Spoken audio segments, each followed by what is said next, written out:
In this video, I want us to look out why Moses Kuria came out publicly yesterday and said that we are broke, hakuna pesa in our country. In an interview which was done to Moses Kuria at Citizen TV by Trevor Mbija, is actually significant for me based on my political observation. And as a old leader, the economic advisor of the president can utter such kind of a word. It means that these people are not ready to serve Kenyans. And if you come out clearly and listen to this, you will realize that we have money, but the problem is that our leaders are corrupt.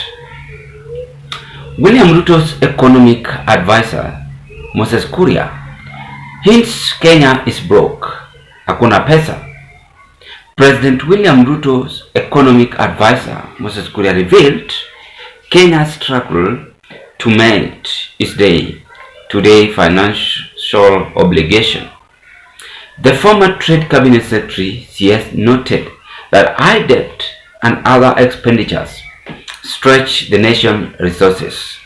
His remarks came after Kenya's economic growth in the third quarter of 2024 declined to 4% from 6% recorded during a similar period in 2023.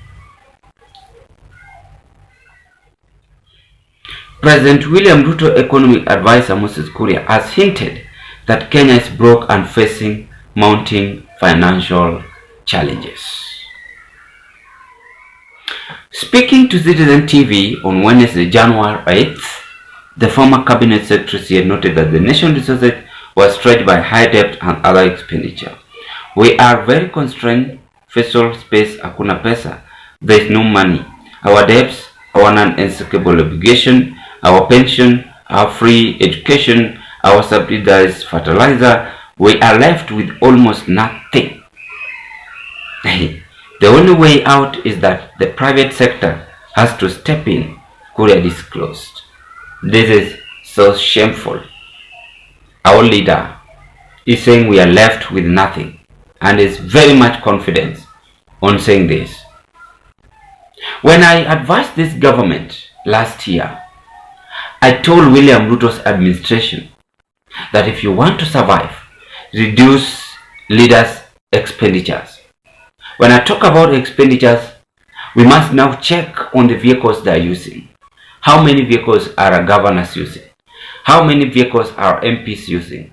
How many vehicles is president using? Deputy president, speaker of the National Assembly, speaker of the Senate. How many vehicles are they using? And not only them, plus those who are working in government parastatal. How many vehicles are they using? These are the things they must observe and check out. And I gave a good example that it is good and better if the president should use maximum of 4 to 5 vehicles is enough. Then the rest 2 and 1, period. Then you will thank me later. I said it here. I also have that voice to speak. But when I listen to Moses Kuria saying that we have nothing, hakuna pesa, how do we expect us to pay our debt? And could this be the reason why William Ruto is implementing heavy taxation every now and then on Kenyans? It means that their work is to borrow and add more taxes on Kenyans. Are you not aware that many Kenyans also want not to be employed? They want to employ themselves. Are you not aware that many Kenyans also want to build the rental houses you are building? You guys, we know you very well. Are you not aware? This is not acceptable at all. If our leader like you coming out and saying that hakuna pesa nchi, yet you guys, when you pass in very many roads, you have large numbers of convoys of vehicles. The vehicles are being fueled, you have bodyguards, you eat well, you dress well, then you come and convince Kenyans that no money. The same person speaking, the government administration which is working for, is allowing corruption. We have several projects which were launched, but the money fund allocation, many cartels during that time had decided to go with the money. The current government have not even followed up. Then they pretend preparing themselves for 2027.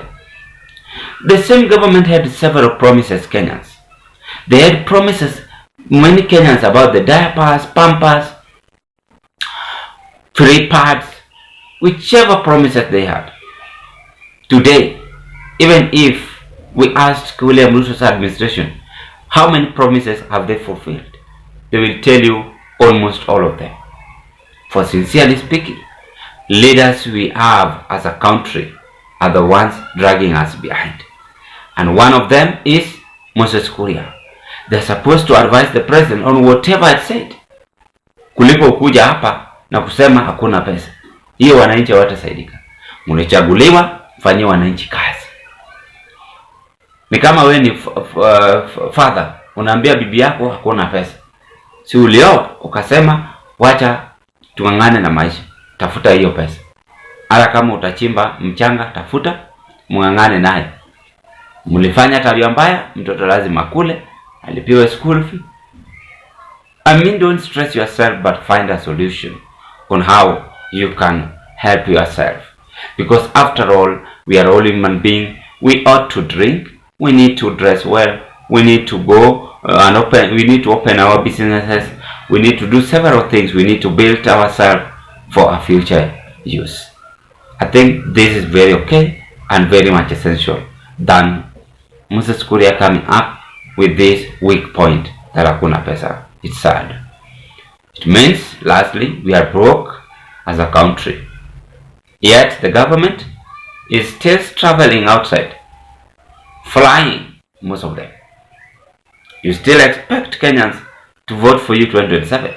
They can't vote for broke government. They will find someone who can come up with Kibaki's mentality. Ladies and gentlemen, that is what Moses Kuria have said. What are your take? Write my case at this point, and I wish you all the best. Bye bye.